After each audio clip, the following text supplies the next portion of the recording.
अगर आप जानना चाहते हैं कि ट्रू लव क्या है, तो ट्रू लव की ये दो स्टेजेस है ना, कंपेनियनशिप और कमिटमेंट। ये है बेसिकली उसकी थ्योरी में वो स्टेजेस जिससे ट्रू लव का असल में पता लगता है कि वाकई अब ये है। और ये शादी के बाद आता है, शादी से पहले पता ही नहीं लग सकता। तो कैसे हम क्लेम कर रहे हैं कि हमें अगले से मोहब्बत है, हमें अगले से प्यार है? अभी तो ना आपने कंपेनियनशिप देखी है, ना आपने कमिटमेंट देखी है। कमिटमेंट तो पता लगती शादी के बाद है। आप एक बंदे के साथ रहेंगे सारी उम्र और आप कभी किसी से चैटिंग नहीं करेंगे नॉन महरम से, कभी आप स्लिप नहीं होंगे, कभी आप गर्लफ्रेंड्स नहीं बनाएंगे। ये कमिटमेंट क्या दिखाने के लिए आप तैयार हैं? मैं मेल से बात कर रहा हूँ, मैन से बात कर रहा हूँ। एक पर इत्तेफाक करने के लिए आप तैयार हैं? इस्लाम में वैसे तो 4 शादियों की इजाज़त है, लेकिन हमारी सोसाइटी में चलें, शादी होती है तो एक ही है, लेट्स सपोज। तो क्या आप ये करने के लिए तैयार हैं? क्या आप कमिटेड होने के लिए तैयार हैं? क्या आप कंपेनियनशिप दिखाने के लिए तैयार हैं? ये है असल में साइकोलॉजी ऑफ लव, कि किस तरह से लव की स्टेजेस डेवलप होती हैं। और ये स्टेजेस तभी डेवलप हो सकती हैं जब इंसान इस्लामिक कॉन्सेप्ट की तरफ ही जाएगा, मवद्दा, रहमा और एक दूसरे को सुकून देने की साइड में। अदरवाइज क्या है कि पैशन में ही इंसान रहता है और हर वक्त that person is looking for passion, और जब वो पैशन नहीं नजर आता तो वो समझते हैं कि now we don't love anymore, now we don't love each other anymore, क्योंकि पैशन खत्म हो गया, वो स्पार्क खत्म हो गया, सो कॉल्ड स्पार्क। अब वो अट्रैक्टिवनेस नहीं आती है, क्योंकि गलत बेसिस पे लव हुआ था। जब बेसिस ही गलत थी तो पैशन ने तो खत्म होना था, इंटीमेसी ने तो खत्म होना था, बेसिस ही गलत है। तो ये है वो मामला जिसकी वजह से बहुत से लोग गलत डिसीजंस लेते हैं, गलत साइड पे जाते हैं, अपने आप को फंसा लेते हैं किसी के साथ। फंसाने के बाद उनसे निकला नहीं जाता उस चीज़ से, क्योंकि उनकी ईगो आती है। ये भी एक बड़ा मसला है। मुझे बहुत से लोग कहते हैं जी कि हम इसलिए नहीं छोड़ सकते अगले को, हमें अगले से बहुत मोहब्बत है। मैं कहता हूँ मोहब्बत नहीं है, ये आपकी ईगो है जो अब आपको छोड़ने नहीं दे रही है। आपकी ईगो सामने आ रही है, आपकी ईगो आपको अंदर से कह रही है कि ये बंदा तेरे साथ इतना अरसा रहा, तूने इतना कुछ किया इसके साथ, अब तू इसे छोड़ देगा तो मेरा क्या बनेगा, अना का क्या बनेगा, ईगो का क्या बनेगा। तो ये मोहब्बत नहीं है, ये ईगो है असल में, कि आपसे अगला बंदा जो है छोड़ा नहीं जा रहा। हालांकि आपको समझ आ गई कि ये बंदा या बंदी मेरे लिए ठीक नहीं है। Over the years you have understood. अपना दिमाग भी हमने जो है वो ख़राब किया उसके पीछे, अपनी एनर्जीज भी ज़ाया की, और उसके बाद नतीजा वही निकाला कि नहीं ये मेरे लिए ठीक नहीं है, तो क्या फ़ायदा होगा। तो इसलिए अगेन डिस्कशन वहीं पे आती है कि अपने आप को बचा लें। इस डेफिनेशन ऑफ लव की तरफ जाएंगे जिसमें पैशन है, इंटीमेसी है, फिज़िकल अट्रैक्टिवनेस है और बाकी के इंग्रेडिएंट्स मिसिंग है। आप अगले को भी डैमेज कर रहे हैं, ख़ुद भी डैमेज हो रहे हैं, अपने आप को भी ख़तरे में डाल रहे हैं, उसको भी डाल रहे हैं। तो फिर रिज़ल्ट जो है वो क्या है, वो जो इस वक्त हमारी यूथ फेस कर रही है। और वो कुछ रिजल्ट्स मेंशन करने के बाद मैं सोल्यूशन की तरफ आता हूँ और फिर बात को ख़त्म करते हैं। सम ऑफ द डैमेजेस जो मैंने ओवर द ईयर्स देखे हैं काउंसलिंग्स में, जाहिर है कि इर्द गिर्द लोग ऐसे होते हैं, आपके दोस्त भी होते हैं, बहुत कुछ होता है सामने। Number 1, health. मैं आपको एक हदीस सुनाता हूँ।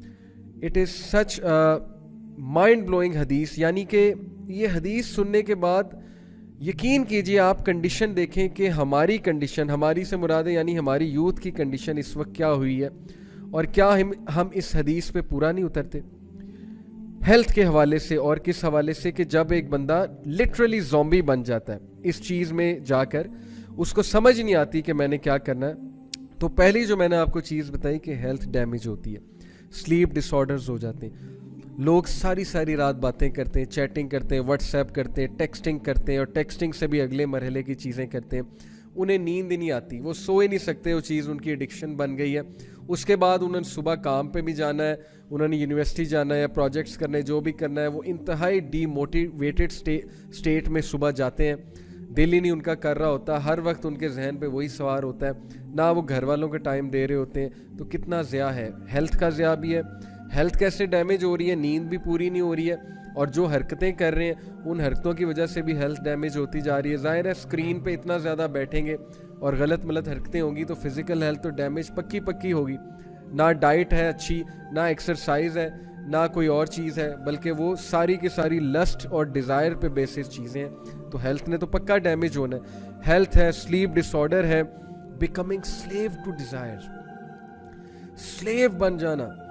जैसे किसी ने चेन किया हुआ है आपको उसके स्मार्टफोन के साथ और आप उससे छुटकारा नहीं हासिल कर सकते। हर वक्त उस स्मार्टफोन को पकड़ना है और आपने जो है वो काम करना है जो आपकी डिज़ायर्स आपको करने में मजबूर कर रही। ये कौन सा लव है? ये कौन सा रिलेशन है? ये कौन सी अक्लमंदी है? मुझे कुछ समझा दे, ये क्या है? So I will tell you this हदीस। This is such a mind blowing हदीस अबाउट दिस स्टेट जो मैंने अभी आपसे डिस्कस की है कि अल्लाह के नबी सल्लल्लाहु अलैहि वसल्लम ने इस स्टेट को कैसे बयान किया। इसको मैं कहता हूँ ज़ॉम्बी स्टेट, कि यानी जब आपको चीज़ें जो है वो समझ ही नहीं आ रही, आपके सामने सारी चीज़ वाज़ेह है। सो प्रॉफिट सल्लल्लाहु अलैहि वसल्लम said, Allah hates the one who is glutton and who shouts in at marketplaces, कि अल्लाह ताला उस शख्स को बिल्कुल भी पसंद नहीं करते जो रूड है, जो ग्लटन है। ग्लटन से मुराद बहुत ज़्यादा खाता है, मतलब ओवर ईटिंग करता है, ग्रीडी है बाय नेचर, और उसकी लस्ट उससे कंट्रोल ही नहीं हो रही। यानी जिसे हमारे सोसाइटी में कहते हैं ना कि इंसान एक्सप्लोड कर रहा है, फटा जा रहा है। रूड है, ग्लटन है, shouts in the marketplace, ओछी हरकतें हैं, शाउटिंग है। Who is a rotten corpse by night, वो रात को जिंदा लाश की तरह है।